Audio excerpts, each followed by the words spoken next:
2026년 1월 12일 월요일 새벽 기도입니다.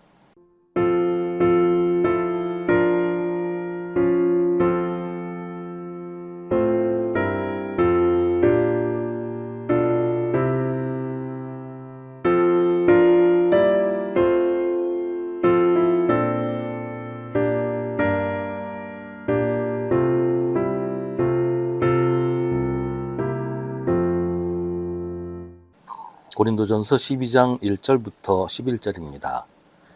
형제자매 여러분, 신령한 은사들에 대하여 여러분이 모르고 지내기를 나는 바라지 않습니다. 알다시피 여러분이 이방 사람일 때에는 여러분은 이리저리 끄는 대로 말 못하는 우상에게로 끌려다녔습니다. 그러므로 나는 여러분에게 알려드립니다. 하나님의 영으로 말하는 사람은 아무도 예수는 저주를 받아라 하고 말할 수 없고, 또 성령을 힘입지 않고서는 아무도 예수는 주님이시다 하고 말할 수 없습니다. 은사는 여러 가지지만 그것을 주시는 분은 같은 성령이십니다. 섬기는 일은 여러 가지지만 섬김을 받으시는 분은 같은 주님이십니다. 일의 성과는 여러 가지지만 모든 사람에게서 모든 일을 하시는 분은 같은 하나님이십니다. 각 사람에게 성령을 나타내 주시는 것은 공동 이익을 위한 것입니다. 어떤 사람에게는 성령을 통하여 지혜의 말씀을 주시고, 어떤 사람에게는 같은 성령을 따라 지식의 말씀을 주십니다.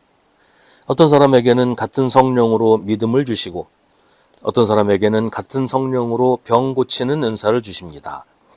어떤 사람에게는 기적을 행하는 능력을 주시고, 어떤 사람에게는 예언하는 은사를 주시고, 어떤 사람에게는 영을 분별하는 은사를 주십니다. 어떤 사람에게는 여러 가지 방언을 말하는 은사를 주시고, 어떤 사람에게는 그 방언을 통역하는 은사를 주십니다.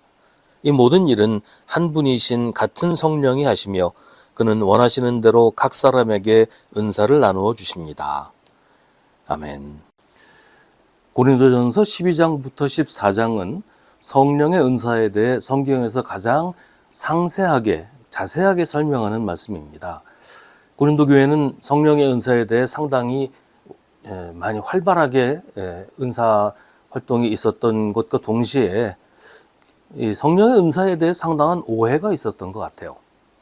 그도 그럴 것이, 그런 현상들, 성령의 은사에 의해 나타나는 현상들은 누구나 다 처음 보는 것이었고 처음 경험하는 일이었기 때문입니다.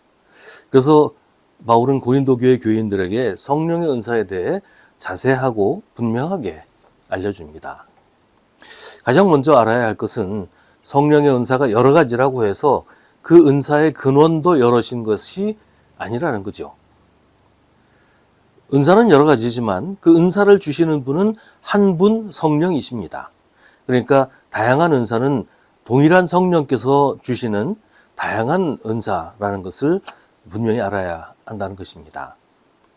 이 사실이 중요한 이유는 은사가 다양하다고 해서 그 은사의 목적이나 용도가 서로 다른 것이 아니기 때문입니다.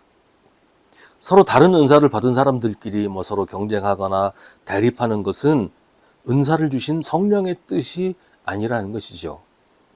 7절 말씀처럼 각 사람에게 성령을 나타내 주시는 것은 공동 이익을 위한 것입니다. 공동 이익이란 곧 교회의 유익을 말합니다. 성령께서 교회 안에 여러 가지 은사를 주시는 이유는 교회를 유익하게 하기 위해서라는 것입니다. 그렇기 때문에 성령의 은사로 말미암아 교회에 분열이 생긴다든지 파벌이 생긴다면 그 성령의 은사를 악용하는 것이고 더 이상 성령의 은사라고 할 수도 없게 되어버린다는 말이에요. 은사는 성령께서 교회를 위해서 주시는 것입니다. 개인의 능력이나 개인의 믿음 때문에 받은 것이 아니라는 것이죠. 그러니까 성령의 은사는 개인의 자랑거리도 아니고 자기 마음대로 사용해도 되는 것이 아닙니다. 오직 그 은사를 주신 성령의 지시에 따라 교회의 유익을 위해 사용해야 합니다. 초대교회에 성령의 은사를 주신 이유는 초대교회가 모든 것이 부족했기 때문이에요. 당시에는 아직 신약 성경이라는 게 없었죠. 교회는 예수 그리스도의 말씀 위에 세워졌는데 아직 예수 그리스도의 말씀이 단편적으로밖에는 기록되지도 않았고 그 말씀을 직접 들은 사람도 많지 않았어요. 더욱이 고린도 같은 이방 도시의 경우는 예수님의 말씀을 전해 듣는 게 더 어려웠단 말이죠. 예수님과 함께 다니면서 예수님의 말씀을 직접 듣고 예수님이 하시는 일을 직접 본 사람은 대부분 유대에서 살고 있었고, 그들이 고린도 교회까지 오는 건 너무 힘든 일이었어요. 그래서 교회에 필요한 것들을 성령께서 직접 공급해 주신 것이 성령의 은사입니다.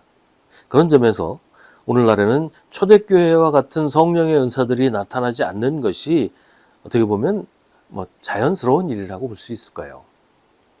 8절부터는 성령의 다양한 은사들을 말하는데, 오늘 말씀에서 언급되는 은사는 크게 세 가지로 분류할 수 있어요. 첫째는 지혜의 말씀과 지식의 말씀 같은 교육적 은사입니다. 둘째는 믿음, 치유, 이적 행하기 같은 은사들인데, 이것은 초자연적인 능력을 행하는 것입니다. 셋째는 예언, 영분별, 방언, 통역 등과 같이 의사소통에 관한 그런 은사입니다. 모두 교회에 필요한 능력들이고, 이게 저절로 생길 수 없는 일들이었어요.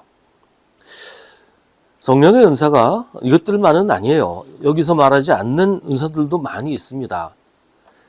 바울이 여기서 이런 것들을 언급하는 것은 특히 고린도 교회에서 두드러지게 나타나는 은사들을 언급을 하는 것이라고 봅니다. 중요한 것은 이 모두가 성령께서 주시는 능력이고 성령께서 교회에게 주시는 선물이라는 것입니다. 이런 은사들도 교회의 하나됨을 지키고 교회가 세상에 복음을 전하고 성도들을 돌보는 하나님의 능력을 나타내게 하시려고 성령께서 주신 것이다 라는 겁니다. 누가 어떤 은사를 받는가 하는 것은 받는 사람에게 달린 것이 아니고 전적으로 성령께서 결정하시는 것입니다. 그러니 받은 사람이 자랑할 것도 아니고 받은 것이 특권도 아닌 것을 기억해야 합니다. 은사를 받았건 못 받았건 우리는 오직 성령의 인도하심으로 교회를 섬기고 하나님께 영광을 돌릴 뿐입니다.